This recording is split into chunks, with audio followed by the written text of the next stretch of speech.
두 주인과 가치관의 관계라는 제목으로 은혜를 나누겠습니다. 사람은 누구나 가치 있는 것을 따라 살아갑니다. 문제는 우리가 무엇을 가치 있다고 여기느냐에 따라서 삶의 방향과 마음의 상태가 달라진다는 것입니다. 가치관은 단순한 생각이 아니라 이 마음을 지배하는 힘입니다.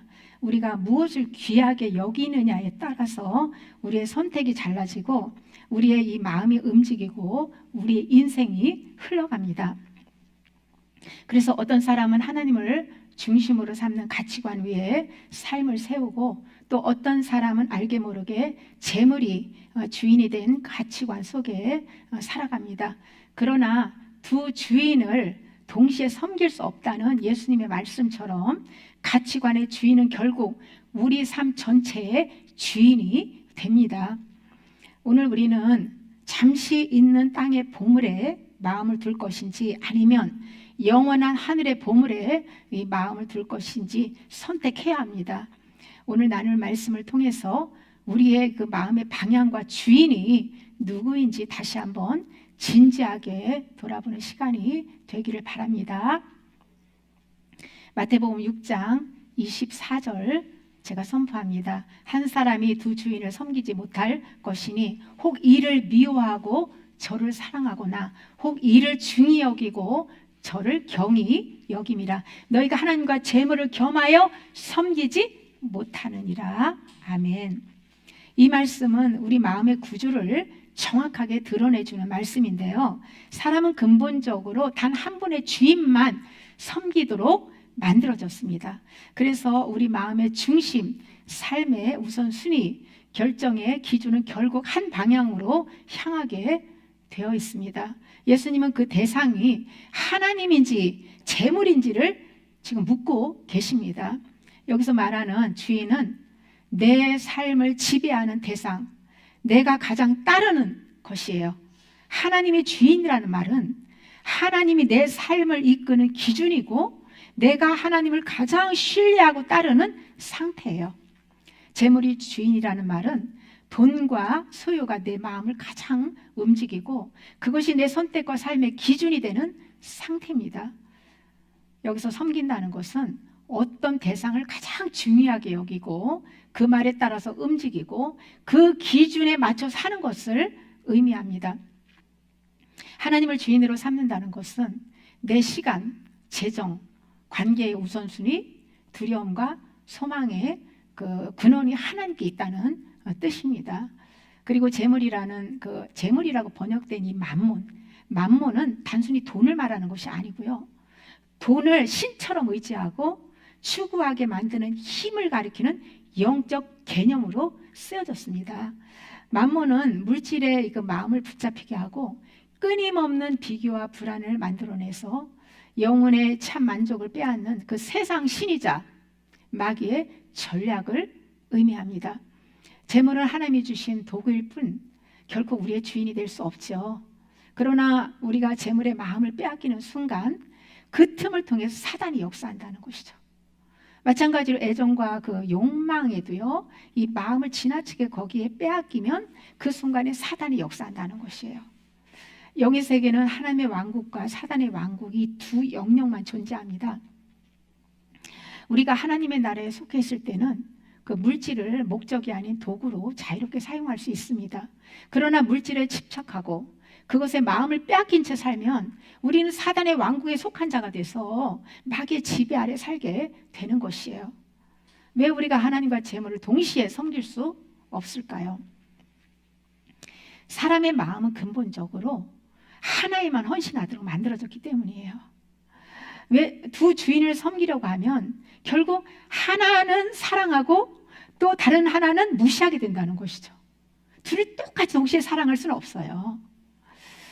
우리가 재물을 주인으로 삼으면 더 가져야 한다는 끝없는 사단의 속삭임이 들리고 불안과 부족함이 끊어지지 않습니다. 그러나 하나님을 주인으로 삼으면 영혼이 평안하고 죄와 마귀의 속박에서 자유가 있고 내가 너를 책임진다는 하나님의 약속이 기준이 되는 거예요. 예수님은 재물이 많으냐 적으냐 이걸 묻는 것이 아니에요. 너는 무엇을 의지하고 사느냐를 묻고 계신 거예요. 만몬은 더 가져라. 더 필요하다. 그래 안전하다. 그 속삭이는 거예요. 사단은 계속 육신의 정욕, 안목의 정욕, 이생의 자랑으로 그렇게 선악과로 유혹하고 그래서 하나님과 점점 멀어지게 만든다는 것이죠. 그러나 하나님은 내가 너를 책임진다. 두려워 말고 나를 믿으라. 그 말씀하시는 거예요. 이 말씀은 단순히 재정 문제를 이야기하는 말씀이 아니라 내 삶의 가치관과 기준을 결정하는 진짜 주인이 누구인가를 진단하는 말씀이에요. 예수님은 하나님과 재물을 나란히 놓고 말씀을 하시는데요. 하나님과 재물 둘 중 하나는 반드시 우리의 삶을 움직이는 기준이 된다는 거예요. 결국 그 기준이 우리의 실제 주인을 결정하게 합니다. 이 시간 가치관에 대해서요, 우리가 좀 더 구체적으로 나눠보겠습니다. 첫째, 가치관은 우리의 마음을 지배합니다. 가치관은 눈에 보이지 않죠. 그러나 우리 삶을 가장 강하게 움직이는 힘이에요. 사람마다 마음속에는 다음과 같은 그 질문을 답하게 하는 기준이 숨어 있습니다. 무엇이 더 중요한가? 내 삶에 무엇이 더 중요한가? 어떤 기준을 따라서 결정할 것인가?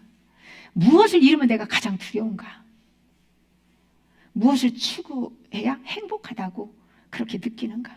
이런 질문에 우리가 어떻게 답하느냐가 곧 우리의 가치관입니다. 겉으로는 드러나지 않지만 이 가치관이 우리 안에서 조용히 인생의 방향을 정해주는 보이지 않는 주인과 같습니다. 결국 가치관이 우리 삶의 기준을 만들고 그 기준이 우리가 누구를 주인으로 섬기고 있는지를 보여줍니다. 그 주인이 하나님인지 아니면 재물과 같은 다른 것인지에 따라서 그 사람의 실제 영적 상태가 드러나는 거예요. 둘째, 하나님을 주인으로 삼는 가치관입니다. 하나님이 내 삶의 주인이 되신다고 하는 것은요, 단지 믿습니다. 그렇게 말하는 수준이 아니라 삶의 내 기준이 내가 어떤 것을 결정할 때 우선순위가 전부 하나님께 맞춰져 있는 삶을 뜻하는 거예요. 하나님이 주인이신 사람의 삶에는 몇 가지 분명한 특징이 나타납니다. 무엇보다 우리의 모든 기준은 말씀과 기도에 있어요. 말씀은 삶의 방향을 보여주고 기도는 그 길을 걸어갈 수 있는 힘과 분별을 주기 때문이에요. 하나님이 주인인 사람은 중요한 결정을 할 때도 사람의 눈치나 세상의 기준보다 이것을 할 때 하나님이 기뻐하실까? 그것을 먼저 생각하죠. 때로는 손해를 보거나 하는 일이 느리게 진행되더라도 말씀을 따르는 길을 선택하고 성공의 기준은 세상의 기준이 아니라 하나님의 뜻 안에서 찾아가는 거예요. 또한 사람의 인정보다 하나님의 뜻을 더 중요하게 여깁니다. 누가 알아주든 말든 상관없이 하나님께 기쁨이 되는가를 더 중요한 기준으로 여기는 것이죠. 눈에 보이는 성과보다 삶의 모든 과정에서 성령의 인도하심에 따라 얼마나 신실하게 얼마나 충성했는지 그것을 더 가치 있게 여긴다는 거죠. 결과보다 과정이 중요하다는 거예요. 재정도 목적이 아니라 하나님 나라를 섬기는 도구로 여깁니다. 돈이 많아도 교만하지 않고 없다고 적어도 불안해하지 않습니다. 돈이 내 것이 아니라 하나님이 맡기신 것으로 여기기 때문에 필요한 곳에 기쁘게 나누고 헌신할 수 있는 거예요. 하나님과의 관계에서는 사랑과 섬김을 선택합니다. 사람을 수단으로 보지 않고 예수님의 사랑으로 한 사람 한 사람을 소중한 영혼으로 대합니다. 그래서 용서, 화해, 또 인내하는 게 가능하죠.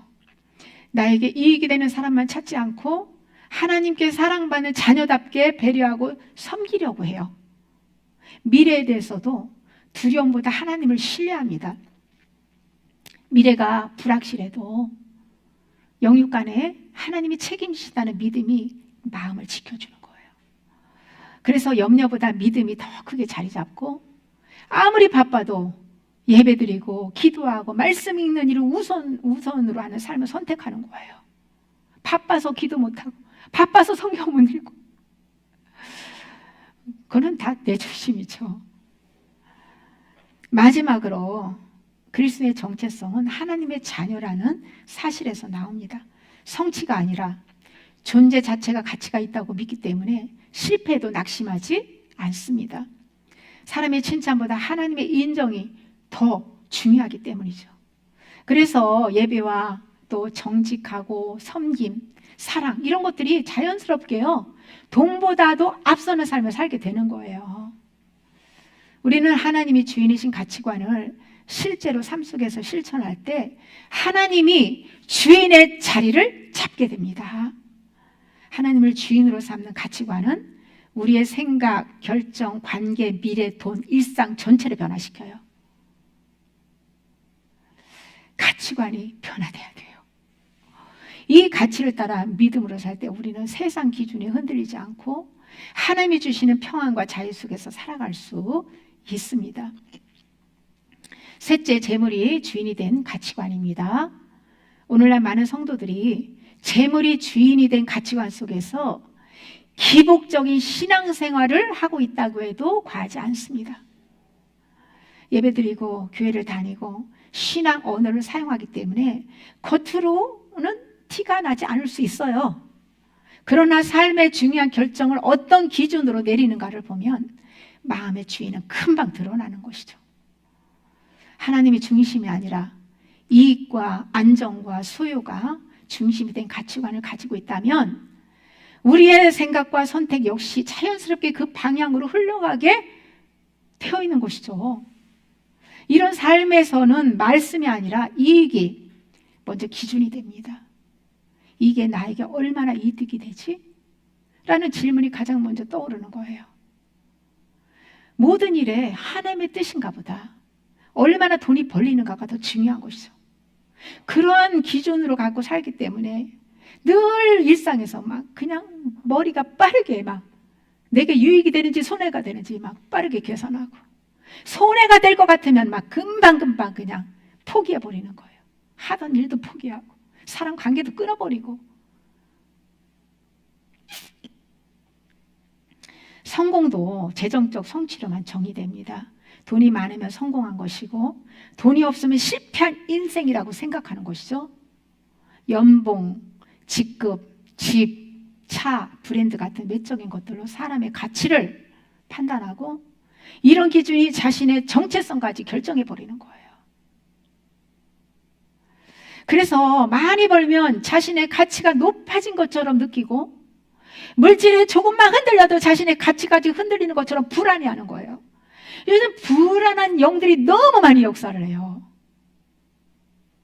제가 이번 주는요, 불안한 그 영전이로 제가 일주일 동안 어려움을 당했어요. 막 불안해가 확 왔다가 조금 있다 사라졌다, 또 다시 왔다가 사라졌다가, 얼마나 영혼들이 평안을 누리지 못하고 불안해하는지 몰라요. 가치관이 바뀌지 않기 때문이에요. 우리의 영혼은 주님 안에 있으면 평안이에요. 근데 제가 이제 중보로 영전이를 받기 때문에 이게 제가 잠깐 일시적으로 느끼는 현상들이거든요. 불안해. 저는 제 자체에는 불안이 없어요. 그런데 그런 불안해하는 그런 영들이 너무 많은 거예요. 저에게 느껴오는 그런 현상들을 볼 때에 제가 겉으로 알 수 있으니까 영이 먼저 아는 거예요. 진단하고 알게 되는 거예요. 사람과의 관계도요, 사랑보다 내게 얼마나 도움이 되는지를 먼저 판단해요. 육적으로 도움이 되면 관계가 지속적으로 이어지지만 도움이 되지 않고 나에게 그냥 손해만 주고 피해만 준다라고 하면 끊어버리는 거예요. 신앙이나 양심보다는 이익을 중심으로 관계를 맺기 때문에 진정한 사랑과 친밀한 교제를 나누기 어렵고 사랑보다 계산이 먼저인 관계가 만들어지는 거예요. 부부간에도 그래요. 네? 부부관계도 그렇다고요. 나에게 사랑해주고 잘해주고 유익을 주고 뭐 하면은 좋다고 하지만 그냥 막 속을 썩이고 내가 못마땅하지만 하면은 그냥 그거는 이제 사랑하는 남편, 아내가 아니라 왼수가 되는 거예요. 왼수가. 미래에 대해서도 두려움과 불안이 중심이 됩니다. 재물의 주인이 될 때 가장 뚜렷하게 나타나는 특징이 바로 이 두려움이에요. 사랑 안에는 두려움이 없다고 했잖아요. 그 사랑도 그리스도의 사랑, 주님 안에서 아가페 사랑할 때 돈이 없으면 큰일 난다는 그 마음이 늘 따라다니고 돈을 잃을까 봐 그냥 불안해합니다. 여기를 떠나셨지만 그 권사님이 돈에 너무 묶이셔가지고 우리하고 같이 이렇게 교제를 하다가도 화장실을 몰리러 가도요, 그 지갑을, 돈 지갑을 가지고 가야 돼요. 돈 가방을. 그리고 항상 통장 같은 거 모든 걸 이 가슴 속에다가 이렇게, 그렇게 이 돈에 대한 너무나 그 묶임. 그러니까 회개가 안 되고 자유를 얻지 못하는 거예요. 너무나 그 안타까운 모습을 그냥 거의 20년을 제가 넘게 보고 이제 살았는데요. 그분은 아주 심한 상태로 묶인 거고요. 대부분이 크고 작게 다 그렇게 돈에 묶여져 살고 있는 거예요. 남 얘기가 아니에요. 그러니까 하나님보다 보험, 투자, 저축 같은 것을 더 믿고 신뢰하고 미래를 스스로 통제하려고 하는 거예요. 내일 일을 우리가 어떻게 알 수 있습니까? 하나님의 손 안에 있잖아요. 한 채 앞을 우리는 모르잖아요. 오늘 죽을지 내일 죽을지, 교통사고로 뭐 내일 죽을 수도 있고 어떻게 알아요? 근데 내가 내 인생을 통제하려고 하는 거예요. 얼마나 이게 교만한 거예요. 내가 주인이죠. 내가 주인. 그래서 돈이 조금만 흔들려도 인생 전체가 흔들리는 것처럼 막 불안에 떠는 거예요. 결국 재물이 주인이 된 사람은 내가 가진 것이 나 자신이다 라는 생각을 하게 되는 거예요. 많은 사람들이 재물이 주인이 된 가치관 속에 살아가는데요, 겉으로는 믿음이 있어 보여도 마음속 깊은 곳에는 소유에 묶여가지고요, 그 이 쓴뿌리가, 탐욕의 영이 이 쓴뿌리가 깊이 박혀가지고 마귀의 영향을 받고 살게 되는 거예요. 그냥 마귀에게 쏟고 사는 거예요. 소유가 내 가치를 결정한다고 생각하고 잃을까 봐 걱정하며 끊임없이 또 다른 사람하고 비교합니다. 조금만 실패해도 나는 가치 없는 사람이다 라는 생각이 들고 영혼의 참만족을 누리지 못합니다. 이런 상태에서 벗어나려면 집착하는 소유를 내려놓고 하나님을 삶의 주인으로 모시고 말씀에 순종하는 길밖에 없습니다. 예수님은 너희는 하나님과 재물을 동시에 섬길 수 없다라고 말씀하셨잖아요. 우리가 재물을 사용하는 것은 괜찮죠. 재물 자체가 뭐 돈이 뭐 그렇게 악하고 나쁜 건 아니에요. 하지만 재물을 주인으로 두고 살 때는 사단의 역사로 언제나 남과 비교하고 두려워하고 불안하며 그 마음이 공허합니다. 우리가 진리를 깨닫고 회개하고 하나님께 돌아오면 하나님은 우리 안에 자리 잡은 재물이 그 주인이 된 가치관을 부서뜨리세요. 옛 것을 다 부서뜨리세요. 우리가 열심히 쌓아놓은 것들, 바벨탑을 다 무너뜨리세요. 집착하는 모든 소유를 잃어버리는 경험을 하게 되죠. 옛사람의 마음과 행실을 내려놓을 회개를 해야 하나님 성령님께서 예수님의 형상과 우리 마음 안에 예수님의 형상으로 마음에 세우고 내 어느 행실에서 삶에서 예수님의 인격으로 살게 해주시는 거예요. 하나님께서 재물이 주인이 된 가치관을 무너뜨리는 이유는 하나님을 주인으로 삼는 가치관으로 세우기 위함입니다. 온 마음을 다해서 목숨을 다해서 뜻을 다해서 하나님을 사랑할 수 있게 하기 위함이에요. 하나님과 재물을 겸하여 함께 섬기면 반쪽이죠. 반 50%만 하나님, 주님은 50% 원하니까 100%를 원하시는 거예요. 온 마음을 다해서 네 성품 뜻 모든 걸 다해서 나를 사랑해라. 그 보상은 엄청나 상상할 수 없는 주님을 주시는 거예요. 주님과 연합, 천국의 모든 것을 다 누리게 해주시는 거예요.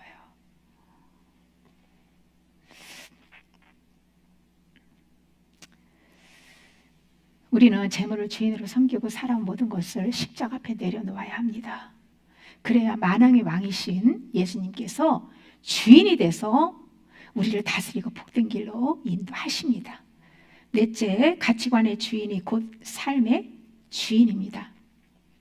예수님은 하나님과 재물을 겸하여 섬길 수 없다라고 하시면서 내 삶을 움직이는 진짜 주인이 누구인지를 다루고 계세요. 가치관은 눈에 보이지 않지만 우리의 우선순위, 결정 기준, 삶의 방향을 결정합니다. 그래서 예수님은 가치관이 곧 주인이다 라고 말씀하시는 거예요. 하나님이 주인이신 사람은 삶의 모든 영역에서 자연스럽게 하나님 중심의 흔적이 나타나죠. 왜 가치관이 주인일까요?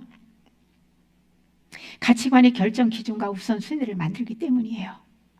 내가 어디에 충성하고 있는지가 내 삶의 진짜 주인을 드러냅니다. 하나님이 우리에게 묻고 계신 것은 너의 삶의 기준을 어디에 두고 있느냐입니다. 가치관이 곧 우리 마음의 왕자고 그 왕자에 누가 앉아있는지가 인생 전체를 좌우하는 거예요. 주님을 왕자에 앉혀야 되는데 재물이 내 가치관이 그 자리에 앉아있으니까 인생이 불행한 거예요. 가치관이 마음속 기준이기 때문에 그 기준이 서로 다르면 이 마음 안에서 어떨까요? 전쟁이 일어납니다. 전쟁이. 서로 맞지 않으면 전쟁이 일어나는 거예요. 이유는 우리 마음속에 보이지 않는 가치관이 있기 때문이에요. 만약 우리가 돈이 가장 중요하다고 생각하면 모든 선택이 결국 돈을 벌고 지키려는 쪽으로 기울게 되어 있는 거예요. 돈 때문에 망하는 거예요. 이건 묶임입니다. 겉으로는 하나님을 믿는다고 하지만 실제 마음과 행동은 돈에 흔들리는 거예요. 돈을 손해보거나 잃어버렸을 때 내 반응을 보시면 알아요. 돈이 막 들어올 때 내 마음 안에서 어떤 반응을 보이는지 보면 내가 돈을 사랑하는지 탐하는지 주님을 사랑하는지 주님을 자유롭게 사용하는지를 알게 되는 거예요. 하나님을 신뢰하고 싶어도 돈에 대한 걱정이 마음을 계속 흔들기 때문에 한쪽에서는 하나님을 의지하고 다른 한쪽에서는 안전을 위해 돈을 붙잡으려고 하는 거예요. 돈이 지켜주는 게 아닌데 돈이 나의 인생을 책임지고 지켜줄 것처럼 마귀에게 쏟고 사는 거죠. 이런 상태가 바로 하나님과 재물과 함께 섬기는 모습, 하나님과 재물을 겸하여 섬기는 모습이에요. 하나님과 재물 사이에 이 갈등을 끝내는 길은요, 생명까지도 하나님께 맡긴다는 마음으로 모든 것을 내려놓고 하나님 뜻에 순종하는 거예요. 하나님이 책임지십니다.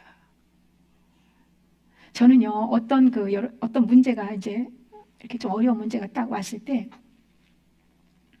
이렇게 좀 제가 이렇게 하나님의 뜻과 내 생각인지 여러 가지 이제 조금 마음에서 갈등도 하고 이렇게 묻는 그런 과정들이 있는데요. 제가 그때마다 하나님께 기도하면서 제가 그 문제를 딱 포기하고 내려놓고 맡겨요. 그냥 주님 손에. 그러면 바로 갈등이 멈추고 평안이 와요. 왜 그럴까요? 갈등을 일으키고 이 마음을 복잡하게 하는 그 존재가 사단이기 때문이에요. 그러니까 내려놓고 포기하니까, 그 문제를 포기하니까, 내게서 딱 내려놓으니까, 그러니까 그 문제 속에 붙잡고 있었던 귀신이 쫓겨날 수밖에 없는 거 아니겠어요? 그래서 내 모든 문제의 해답은 포기하고 맡기는 거예요.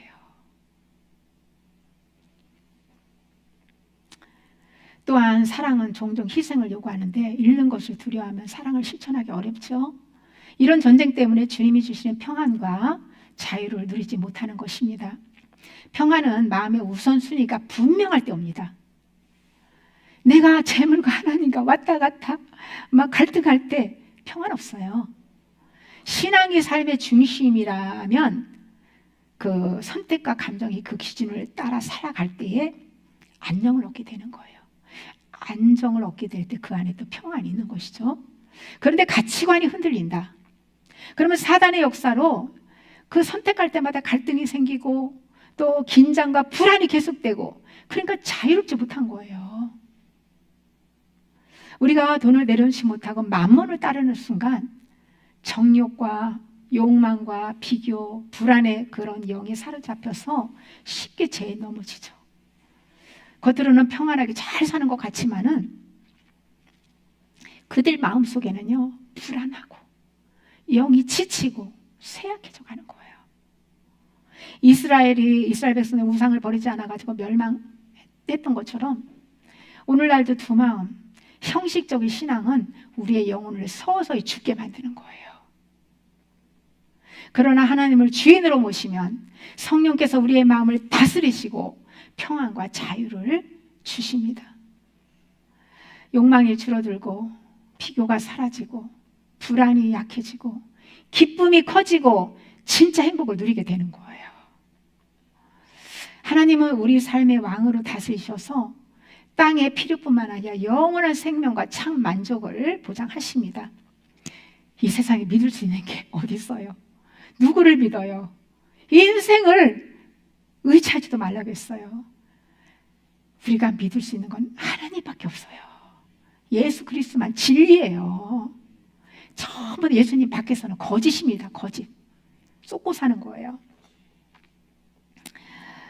하나님은 우리 삶의 왕으로 다스리셔서 땅의 필요뿐만 아니라 영원한 생명과 만족을 보장해 주시는데요. 우리가 재물을 목표가 아닌 그 도구로 이렇게 내려놓는다면, 재물이 목표가 아니라 도구로 필요에 의해서 사용하는, 그러면 그만큼 마음이 가벼워지고 자유로워지는 거예요. 비로소 돈이 나를 지배했던 자리에서 하나님을 신뢰하는 자리가 열리는 거예요. 모든 문제에 깊이 들어가면요, 그게 바로 이 재물신, 세상 신이에요. 거기에 지배를 당하니까 다 죄를 짓게 되고 불행이 오고 문제가 생기고 평안이 사라지고 기쁨이 사라지고. 그래서 그 재물, 소유, 돈뿐만이 아니라 돈만 말씀합니까? 그 안에 모든 육신의 정, 안목의 이생이잖아, 모든 거 전부 다 그것을 내려놔야지 비로소 우리는 영혼의 참 평안을, 자유를 누리게 되는 거예요. 두 주인의 전쟁은 재물을 내려놓고 하나님을 신뢰할 때 비로소 끝납니다. 이것은 단번에 되는 부분이 아니에요. 단번에 되지 않기 때문에 하나님께서 모형으로 우리의 신앙의 여정을 이스라엘 백성을 통해서 광야 40년의 과정을 허락하신 거예요. 그런데 그 과정을 똑같이 40년, 그 상징이죠, 상징수. 네? 예수님의 제자들은 3년 걸렸어요. 아브라함은 24년 걸렸어요. 요셉은 13년. 그런데 다 틀린 거예요. 누가 빨리 정말 신실한 믿음으로 재물 내려놓고 소유 내려놓고 빨리 소유 내려놓은 사람이 빠른 거예요. 가장 빠르게 모든 소유 다 내려놓고 예수님, 하나님이신 예수님과 직접 동거동락한 예수님의 제자들이 3년 걸린 거예요. 그럼 우리는 엄청 많이 걸리겠죠. 그런데 일단 이 소유들을 다 내려놓는 그 회개, 제가 말씀소리로 이 작정 회개를 하면서 이 전부 이렇게 주인 바꾸는 그런 회개를 꾸준히 제가 하면서 어쨌든 내 마음 안의 주인이 진정한 하나님으로 모시게 되는 이런 열매를 제가 이제 맺게 됐기 때문에 제가 이제 책도 쓰게 된 거잖아요. 말씀소리의 회개를 폭발시키다. 이 책을 정말 적용해가지고 믿음으로 꾸준히 한두 번 하는 게 아니라 지속적으로 해야 돼요. 머리부터 발끝까지 혼에 꽉 찬 옛생명 다 죽여야 돼요. 새 생명으로 거듭나야 되잖아요. 그렇게 지속적으로 하면 하나님이 주인이 된 가치관으로 하나님께서 바꿔주실 걸 믿습니다. 우리가 하나님이 주인 된 가치관을 바뀌어지면요, 이렇게 이제 정말 내 삶에 그렇게 살지 않은 내 마음 안에서부터 다 이렇게 그런 것들을 내려놓고 주님 뜻대로 주님을 주인으로 모시고 살면 그때부터 거룩하게 변화되는 성화의 길을 제대로 가게 되는 거예요. 내려놓지도 않고 어떻게 구별이 안 되는데 내려놔야 딱 구별이 되고 거룩하게 성화의 길을 갈 수 있지 않겠어요? 가치관은 삶의 주인입니다. 내 마음의 기준과 우선순위를 보면 내가 누구를 주인으로 섬기고 있는지가 드러납니다. 하나님 중심의 가치관으로 전환하는 것이 참 평안과 자유, 변화의 시작입니다. 마지막으로 다섯째, 땅의 보물은 잠시뿐, 하늘의 보물은 영원합니다.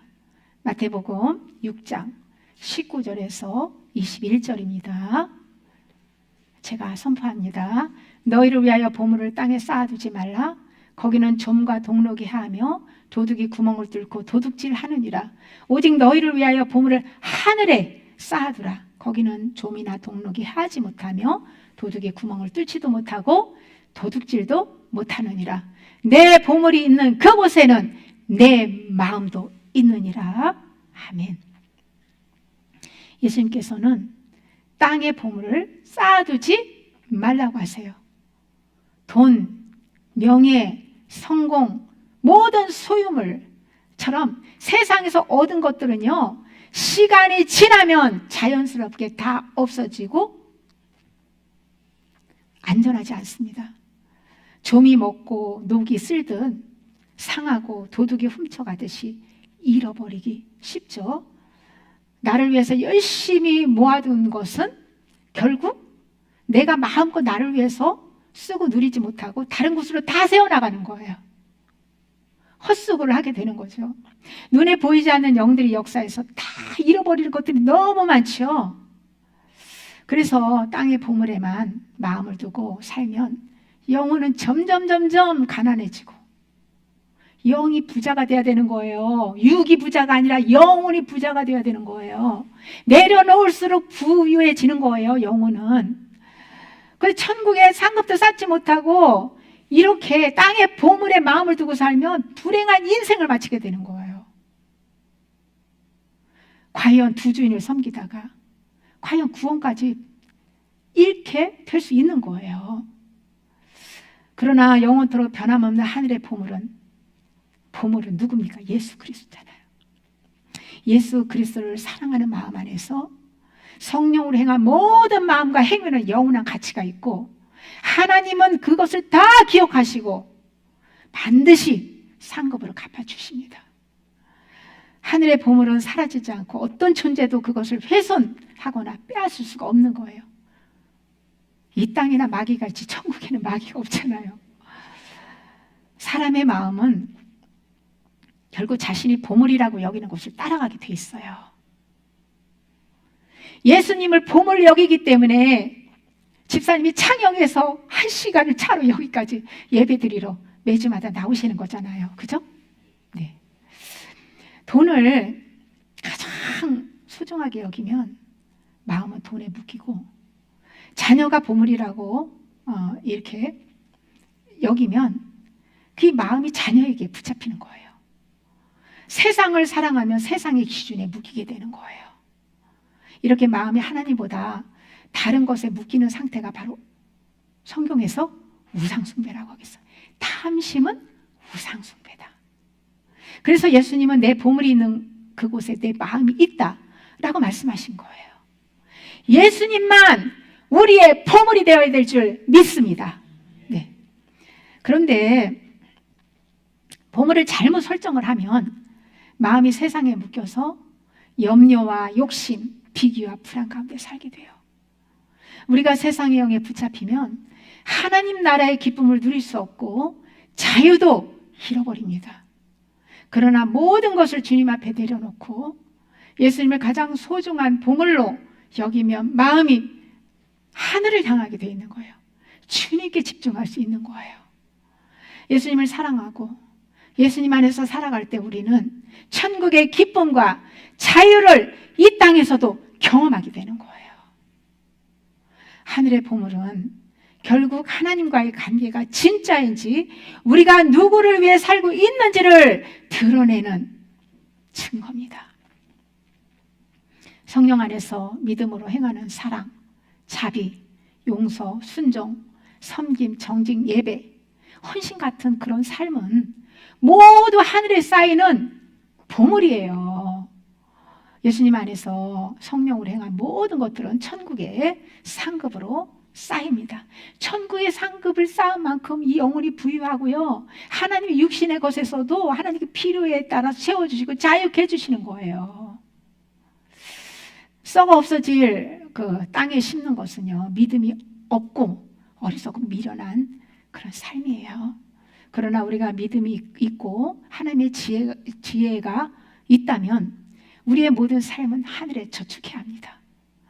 그러면 천국에서 뿐만이 아니라 이 땅에서도 하나님께서 30배, 60배, 100배로 갚아주시겠다라고 말씀하셨잖아요. 그리고 상급 쌓는 삶은 내가가 아니라 내가 죽고 예수로 사는 삶에서 흘러나오는 거예요. 나를 부인하고 내 힘과 판단을 내려놓고 성령의 인도하심에 순종하며 예수 그리스도의 믿음으로 살아갈 때 비로소 하늘의 보물이 쌓게 되는 거예요. 예수님이 하신 말씀은 지금 내 마음이 어디에 있고 내가 무엇을 보물로 삼고 살아가는지를 깊이 돌아보게 합니다. 이런 말씀 우리에게 부담스러운 말씀일 수도 있어요. 그러나 내 백성이 지식이 없어서 주님을 알지 못해서 멸망했다고 했어요. 알아야 돼요. 바르게 알고 깨달아야 돼요. 그러면 내가 믿기만 하면 그다음부터 내가 해요? 내가 하면 어떻게 우리가 잘할 수 있는 사람도 있겠지만 마음 문제는 우리 힘으로 해결할 수 없잖아요. 어쨌든 믿음을 주님 앞에 갖고 주님께 내려놓는 반응을 하면 주님이 내려놓게 하시고 쓰레기를 거두시고 포화로 하나님께서 탁 교체시키는 거잖아요. 내 옛생품 거두고 주님의 성품으로 교체시켜 주는 거잖아요. 나는 무엇을 보물로 여기고 있는가? 내가 시간을 가장 많이 쓰는 곳이 어디인가? 하루 종일 쓸데없는 거 스마트폰하고 보는 사람은 스마트폰이 한 보물이에요. 내 감정이 가장 흔들리는 지점은 어디인가? 내가 어떤 문제 때문에 마음이 흔들리고 막 아프고 힘들고 어떤 문제 때문에 기쁘고 이런 어떤 문제 때문에 그런지 여러분이 찾아내야 돼요. 나는 현재 하나님 나라에 투자하는 삶을 살고 있는가? 결국 이 말씀은요, 우리 마음을 어디에 둘 것인가 이렇게 묻는 질문이거든요. 우리의 삶은 결국 가치관이 이끄는 대로 흘러가게 돼 있다는 거예요. 가치관. 오늘 가치관을 잘 깨닫고요. 가치관이 변화되기 위해서 하나님 앞에 내려놓는 회개를 해야 돼요. 그리고 그 가치관을 결정하는 것은요, 우리가 누구를 참 주인으로 모시느냐에 달려있는 거예요. 주님을 주인으로 모시면 그러면 가치관이 주님 뜻대로 바뀌어지는 거죠. 잠시 있다가 사라지는 땅의 보물에 마음을 두면 우리의 마음도 불안과 욕심 속에서 다마다 흔들리게 되는 거예요. 생명의 열매를 맺을 수가 없어요. 그런 마음 안에서는. 하지만 영원한 하늘의 보물에 마음을 두면 하나님과 동행하는 기쁨과 평안이 우리의 삶에 자리 잡게 되는 거예요. 오늘 나는 말씀을 우리가 마음 깊이 새기고 세상의 가치관이 아니라 하나님이 주인이 되시는 가치관, 하늘의 보물을 사모하는 가치관 위에 우리 삶을 다시 세우시기를 소망합니다. 그럴 때 우리의 마음은 온전히 하나님께 향하게 되고 우리의 삶은 영원한 가치를 향해 흔들림 없이 걸어가게 될 것입니다. 주님께서 이 시간 우리의 마음을 새롭게 하시고 하늘의 보물을 바라다보는 믿음의 은혜를 주시기를 예수님의 이름으로 축복합니다. 아멘.